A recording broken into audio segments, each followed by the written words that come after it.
forwarded to Washington, because here was the only remaining unassailed strategic point. 48 north, 2 west. 31 east, anchored on Cairo. Checking. Dover blanked out. Brazil checking. Repeating. Major Bentley Dawson, report to General Mann. Telefono para Coronel Jose Martinez. Telefono numero 11.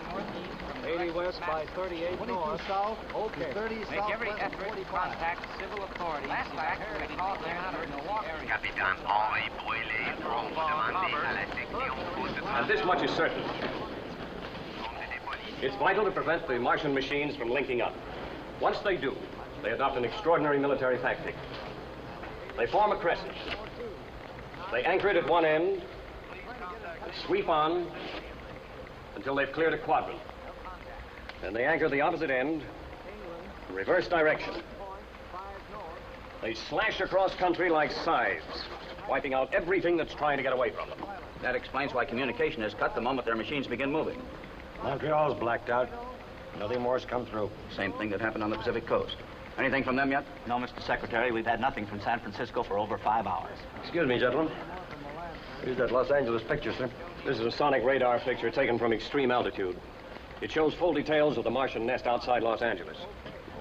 Their machines appear as round blobs. Newly fallen cylinders are elongated. We know there are 3 cylinders to each group, and 3 machines to each cylinder. Area 40 west. South. Bahia Blanca out. All right. I've seen enough. There's only one thing that'll stop the Martians. We've held back because of the danger of radiation to civilians. Now there's no choice. The White House will confirm an order to use the atom bomb. And our first target will be the initial landing place outside Los Angeles. First thing you get there, arrange for the Pacific Tech scientists to monitor the drop. I'll send wire orders ahead of you and have the area clear all around. We've still time to hit them before dark. And we'll blast them all over the world.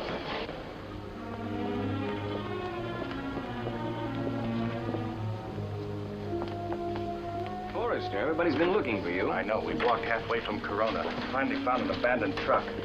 This is Miss Van Buren, Dr. Gratzman, Dr. Pryor, James, Bilderbeck. What's this I hear about the A-bomb? We've been assigned to special detail. We're going in right afterwards, study its effect. We're leaving in half an hour. What's that? King-size fisheye? This is an electronic eye. The Martians modeled it after their own eye. They use it the way we use a periscope. It'll tell us a lot about their metals and alloys. If this is actually a lens, we can find out about their optics. Interesting. Very interesting. And this? The blood of a Martian. I don't remember ever seeing blood crystals as anemic as these. They may be mental giants, but by our standards, physically, they must be very primitive. Isn't it curious how everything about them seems to be in threes? Their eyes have 3 lenses, 3 distinct pupils. Strong light shocks them. They're not accustomed to it. Sunlight on Mars is approximately half as strong as we get it. Add their clouds and dust, it amounts to no more than our twilight. Now if you'll step over here, please. We've rigged the epidioscope to reflect whatever the Martian lens picks up. Move in a little. Thank you.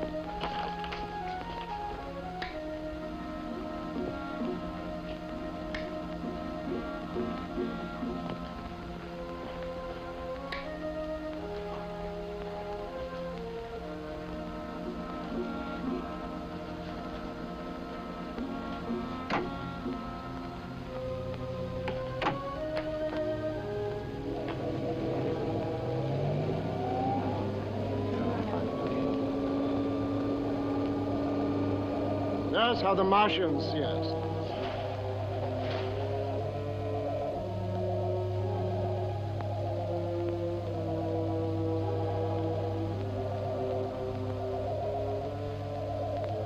Evidently, there's a shift in their spectrum.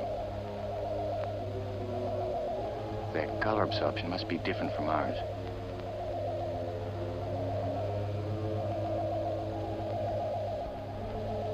Let's see why they were so curious about you, Miss Van Buren.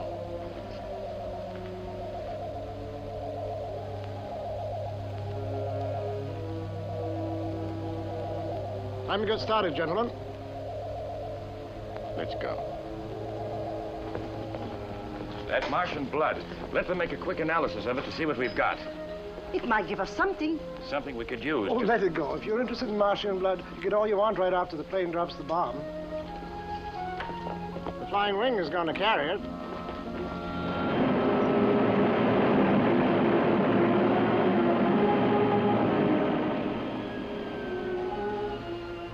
Hello, Tower. This is Air Force Flying Wing, ready for takeoff. Over. Flying Wing, this is the tower. Clear for takeoff. Over. Wish us luck. Roger.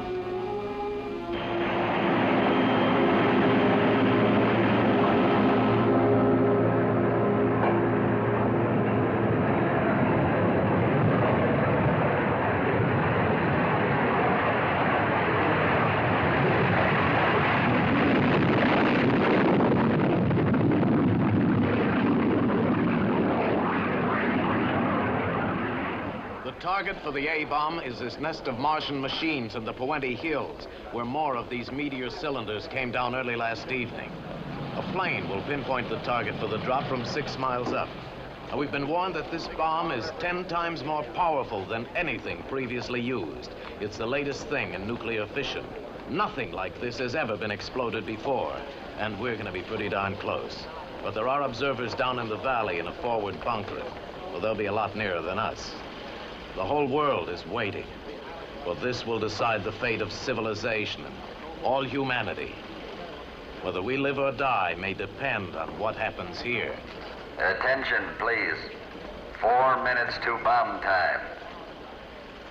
There must be a couple of million people back of us in the shelter of the San Gabriel Hills, waiting to find out whether they can go home again. Everywhere, all around the world, people have been driven from their homes. Direct cable communication is being maintained with Washington, but there's no radio at all. Not even with the bombing plane that's coming over. All radio is dead. Which means that these tape recordings I'm making are for the sake of future history, if any. Future history, you said. Yes, if any.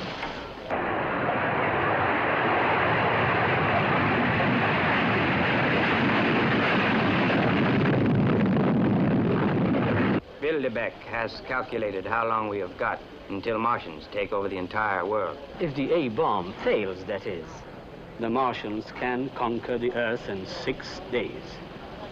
The same number of days it took to create it.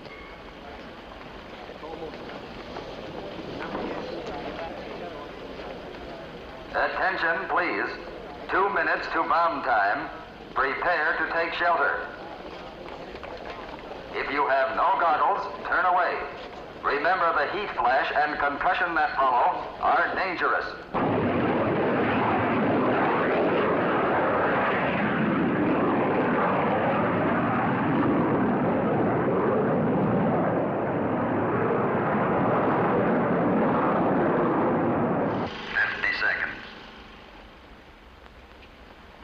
There's the plane. Right. 40 seconds. We sighted the plane, sir. Right. 30 seconds. Look! They're using those protective blisters again. 20 seconds.